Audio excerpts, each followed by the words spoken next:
Congratulations on the win. It wasn't a vintage performance, but in the first round, just about the result for you? Yeah, don't get me wrong, performance-wise, I'm not very happy. I don't even know yet where I found that 114 to win that second set. I thought, I'm under the cosh, I've got a fine saying from the clouds, and then all of a sudden last dart tops goes in. Not most of my favourites at times, but it got better last set. I was more infused with the crowd tonight, I think, or today. I thought they were amazing. Come out, they're all chanting, I got into that, and before you know it, I forgot to throw darts. You mentioned the 114 to win that second set. Is that what separates the good players from the world-class players? Even when you're not at your best, you can still pull out a moment like that? Yeah, in my opinion, there ain't many what can really do it in the world still. Maybe 16, maybe 20. I'm not too sure. I couldn't put a number on it, but it was changing in the game for what it was. And yeah, when that went in and come out, and then you're watching the last set, I'm steady as a rock, really. And even as a former world champion, you still get the same nerves and the same butterflies when you walk onto that stage?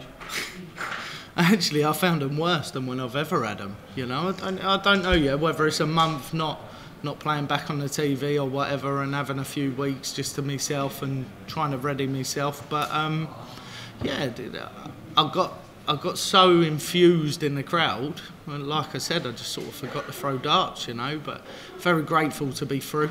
Very yeah, in a way I'm happy, but I'm not. But yeah, he missed a few bits, and just move forward now. I can get Christmas out the way, I can come back, and hopefully I can be a different animal when I come back and all. And this performance aside, do you feel like coming into the event you're playing some of the best darts you've played for a number of years? I've been playing great.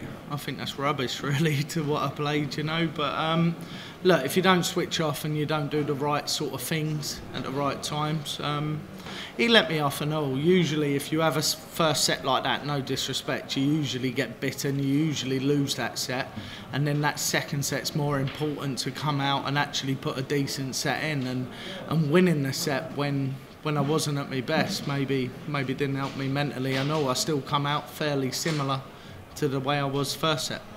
And next round for you, either Jose de Souza or Jeffrey de Graaf, any preference in terms of opponent?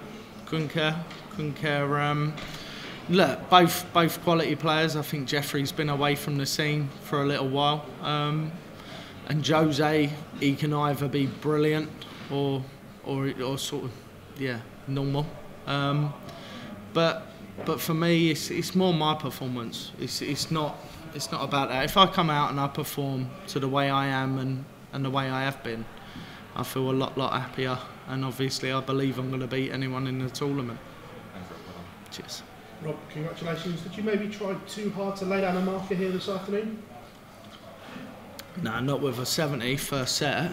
Definitely not. You know, it's I come out.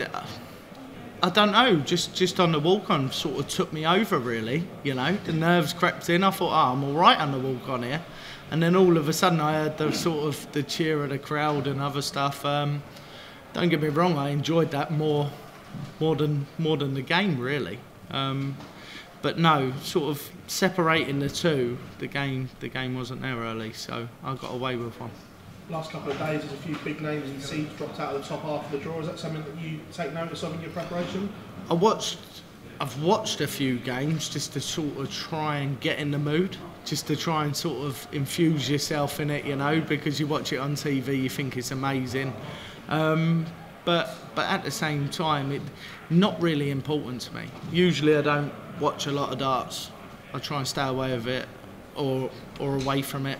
Leighton usually says to me, he goes to me, oh, did you see this, Dad? Did you see that? And I'm like, no, mate, what happened? You know, so sort of back home, yeah, I try and sort of get away from it.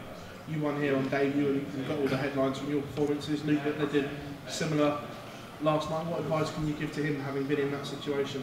That boy don't need any advice. What I would say, look, you follow your path, and wherever your path's going to lead, it's going to happen. It's written in the stars, really. You know, you can't fight fate. I would say that. And he's 16 years old. Well, literally, he come out. He done a job last night.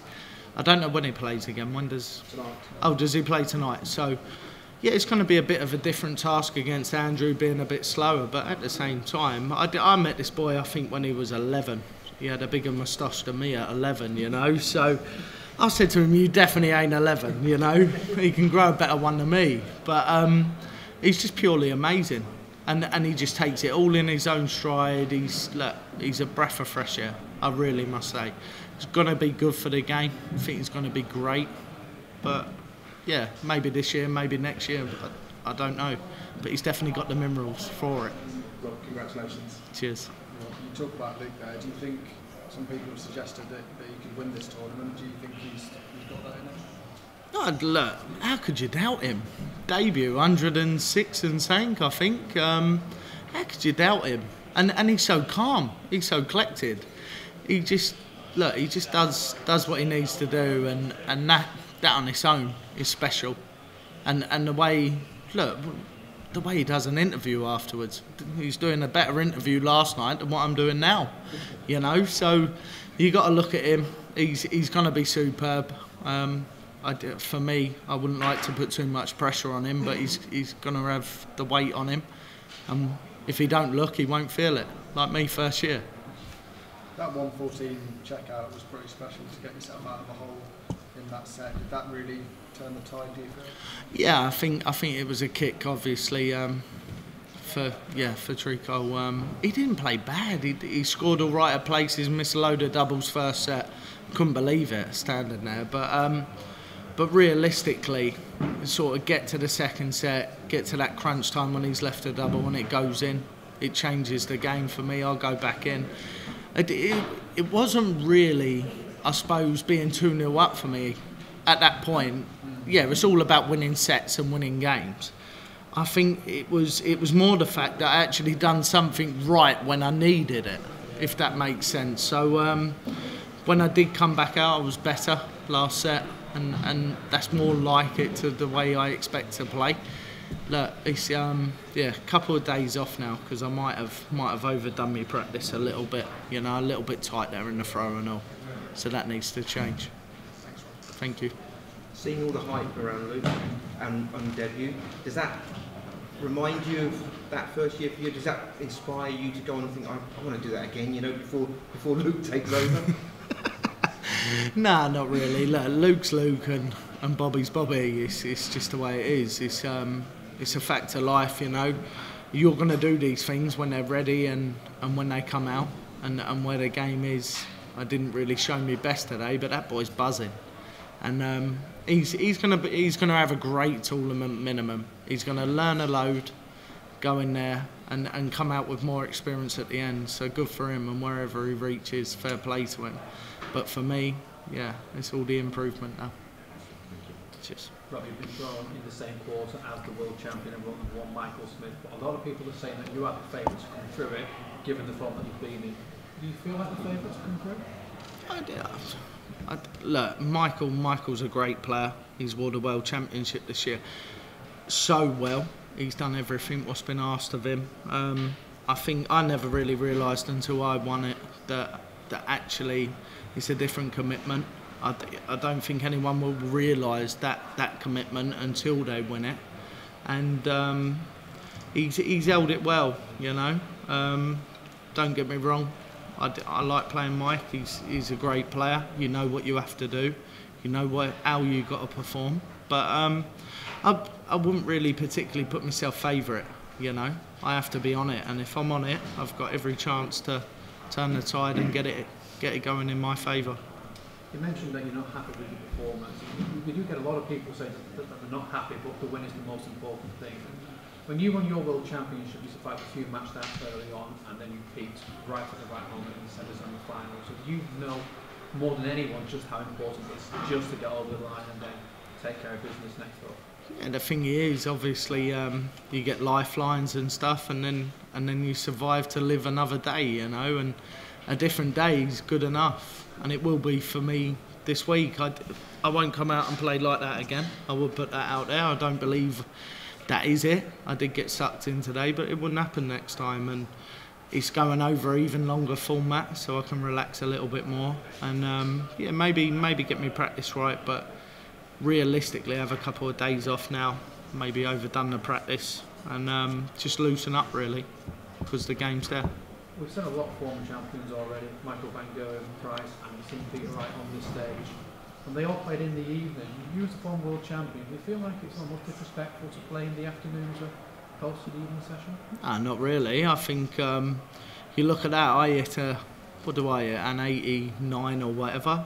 Luke Litter deserved an evening last night. He averaged 106. Other players, they've played better. They've played better in the evening. I'm not really too bothered when I play. It's all about just sort of getting past Christmas in a way. Don't get me wrong, I would have liked a better performance, but I never got it. And sometimes it's just tough luck, isn't it?